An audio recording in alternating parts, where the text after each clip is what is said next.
Hi everyone. If you're into electronics and tech, there may be times when you require a variable power supply to temporarily power up either a device or a PC board, for example.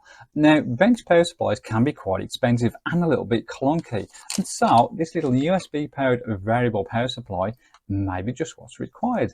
This is the TWCG USB DC boost module. Bought from AliExpress, and at the time recording, these cost £2.06 UK each. That works out around about $2.5 US, but to that you do need to add shipping. Now, as you can see, it's a very compact device indeed. Size-wise, it's 64mm by 22mm. And just give it the old mugshot test that we always do on this channel, just for size comparison. There we go. So what I'm going to do is take you through some of the features, and then we're going to pair it up and see how it performs. So looking at the input side of things, first of all, we've got a main USB connection there, and we've also got a micro USB connection if you needed to use that. Either side of the main connection, we've got two little PC pads, and there you can actually solder in some wiring if you wanted to have a bit more of a permanent input, and this will take an input of between 3.5 and 12 volts DC.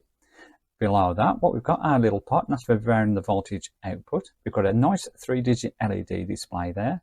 Below that, we've got a little on-off button, and then to the right, we've got our main terminal connections there for the DC output, but they also give you two tiny little pads as well. That's if you wanted to make this a little bit more permanent and just soldering some wiring there. So what I'm going to do, see if we can pair it up first.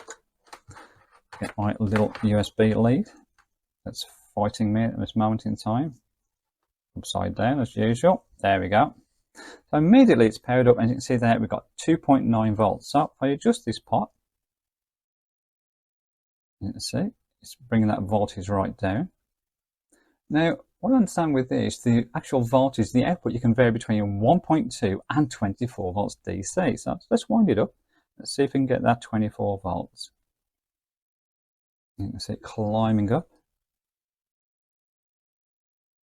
Keeping going. Up to 12. And all the way. Are we going to do it? 22. Yep, it's 24. Is there any more in this? A little bit. Now when we connect to load, that may drop a little bit, so that may be not the true voltage. So what I'm going to do, I'm going to actually hook up the meter, and we're just going to see how good and accurate that display is compared with the display on the meter for measuring that voltage output. So let's do that. Okay, so I've hooked up my multimeter, as you can see, and what we're going to do is take it through the voltage range and just see how accurate it is. At the moment, it's displaying 3 volts, so let's pair up and let's see whether or not that concurs. We've got 2.9, so that's not bad, to be honest. Okay, so I'm going to wind it up now and see how that compares as the voltage increases. So let's take it to 5.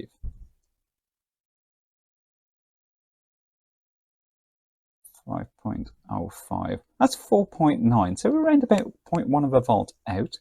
That's pretty good considering the price of this little unit. Let's take it up to 10.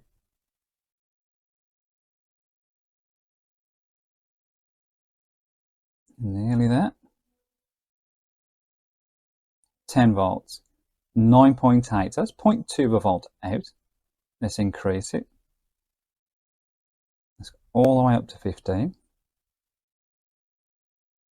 15.1. We're at 14.8. That's 0.3 of a volt out. Let's take it up to, say, 24, right to the top.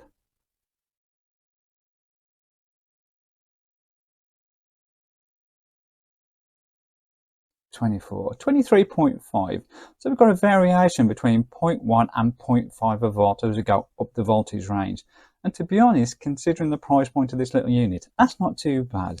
So what I'm going to do now, I'll actually connect up a device and pair it up and see how it actually performs. So let's take a look at that. So to test our little USB power supply, I'm using this. This is an early 1960s Murphy B818 transistor radio. And if you like this sort of thing, please pop across my channel. I've got plenty of reviews on classic radios, etc. So turning it around, hope you can see. We've got two little crock clips connected to the battery connector of the radio. They in turn are connected to 2 pieces of wire, and then that wire are actually connected to our little USB power supply. Just get that into shot.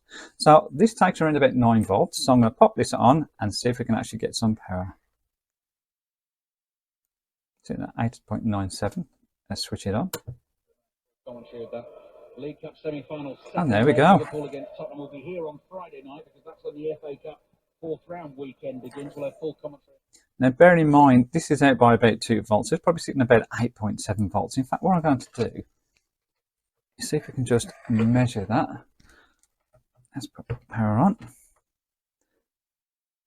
Without getting into the shot. What have we got? 8.8. Pretty close. So let's pop this back on. See if we can wind down the voltage to the point where it actually goes off. Just as a bit of fun. Out to Lerma, pass blocked by Dallo, goes out for another throw. Effectively simulating the decaying battery. Losing it. And there we go. One final little thing, with this you can actually switch the supply off but keep the display on, or switch it off entirely. And what you do, just a brief press on that little button there, or switch off the output but keep the display on, and then a longer press and it switches off completely. And there you go, it's just that little USB DC boost module. Very, very useful and really cheap, so you can actually have some fun with this and pair up all sorts of devices, and don't worry about blowing it up too much because, what the hell, it only just costs just over £2. So all that leaves me to say is, as always, I appreciate you watching and I'll catch up with you soon.